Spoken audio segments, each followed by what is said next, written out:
इस कहानी का शीर्षक है कर्म करने से खुलता है भाग्य का दरवाज़ा। एक जंगल के दोनों ओर अलग अलग राजाओं का राज्य था और इसी जंगल में एक महात्मा रहते थे जिन्हें दोनों राजा अपना गुरु मानते थे। उसी जंगल के बीचों बीच एक नदी बहती थी। अक्सर उसी नदी को लेकर दोनों राजाओं के बीच झगड़े फसाद होते रहते थे। एक बार तो बात बिगड़ते बिगड़ते युद्ध तक आ पहुंची। कोई भी राजा सुलह को तैयार नहीं था, सो युद्ध तो निश्चय ही था। दोनों राजाओं ने पहले महात्मा का आशीर्वाद लेने की सोची और पहुंच गए जंगल की उस कुटिया में जहां महात्मा रहते थे। युद्ध से पहले एक राजा आया और उसने महात्मा से युद्ध में विजय का आशीर्वाद मांगा।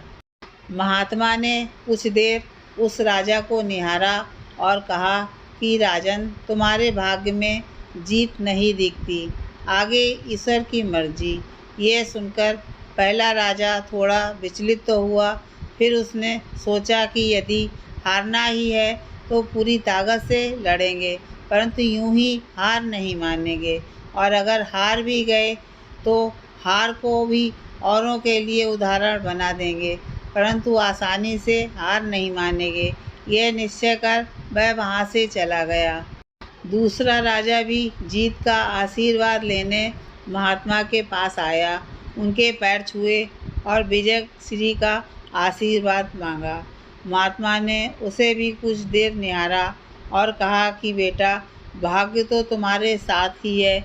यह सुनकर राजा तो खुशी से भर गया और वापस जाकर निश्चिंत हो गया, जैसे कि उसने युद्ध तो जीत ही लिया है। अंततः युद्ध का दिन आया। दोनों सेना एक दूसरे के आमने सामने थे और युद्ध का बिगुल बज गया। युद्ध प्रारंभ हो चुका था। एक तरफ की सेना ये सोचकर लड़ रही थी कि चाहे किस्मत में हार हो, पर हम हार नहीं मानेंगे, हम अपना सर्वश्रेष्ठ कोशिश करेंगे, अपना सर्वस्व झोंक देंगे। और वहीं दूसरी तरफ की सेना एक निश्चिंत मानसिकता के साथ लड़ रही थी कि जितना तो हमें ही है, तो घबराना कैसा। लड़ते लड़ते दूसरी सेना के राजा के घोड़े के पैर का नाल भी निकल गया और घोड़ा लड़खड़ाने लगा। राजा ने ध्यान नहीं दिया, क्योंकि उसके दिमाग में एक ही बात चल रहा था कि जब जीत मेरे भाग्य में है ही, फिर किस बात की चिंता। कुछ ही क्षण बाद दूसरे राजा का घोड़ा लड़खड़ाकर गिर गया, जिससे राजा भी जमीन पे गिर पड़ा और घायल हो गया और वह दुश्मनों के बीच घिर गया। पहले राजा के सैनिकों ने उसे बंधक बना लिया एवं उसे अपने राजा को सौंप दिया। राजा का निर्णय हो चुका था। युद्ध का परिणाम बिल्कुल महात्मा के भविष्यवाणी के उल्टा था। निर्णय के बाद महात्मा भी वहां पहुंच गए। अब दोनों राजाओं को बड़ी जिज्ञासा थी कि आखिर भाग्य का लेखा बदल कैसे गया। दोनों ने महात्मा से प्रश्न किया कि गुरुवर, आखिर ये कैसे संभव हुआ। महात्मा ने मुस्कुराते हुए उत्तर दिया, राजन, भाग्य नहीं बदला, वो बिल्कुल अपनी जगह सही है, पर तुम लोग बदल गए हो। उन्होंने विजेता राजा की ओर इशारा करते हुए कहा कि अब आपको ही देखो राजन, आपने संभावित हार के बारे में सुनकर दिन रात एक कर दिया।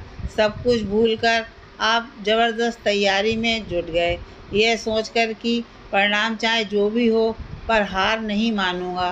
खुद ही हर रणनीति बनाई, जबकि पहले आपकी योजना सेनापति के भरोसे युद्ध लड़ने की थी।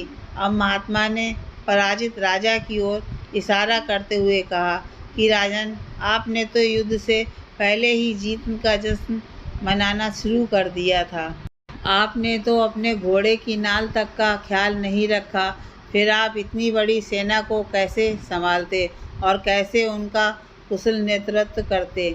और हुआ वही जो होना लिखा था।